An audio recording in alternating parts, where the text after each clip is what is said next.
Pinaghahandaan na ng Land Transportation Office Regional Office 1 ang pagsasagawa ng programang Lab for All kung saan ilalapit ang mga serbisyong hatid ng tanggapan sa mga residente. Nito lamang nagsagawa ang tanggapan ng meeting at site inspection sa St. Vincent Ferrer Prayer Park, Bani, Bayangbang, Pangasinan, kung saan gaganapin ang naturang aktibidad. Binigyang diin ni Regional Director Glorioso Daniel Z. Martinez ang pagbibigay ng malapitang serbisyo ng LTO sa bawat komunidad at maging ang pagbibigay kaalaman sa mga ito ukol sa road safety awareness.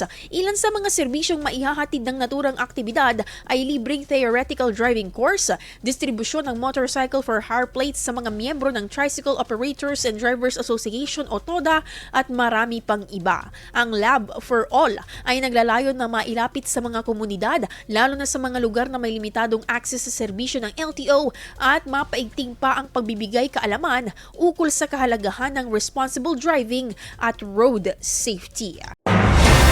IFM News. IFM News. IFM News.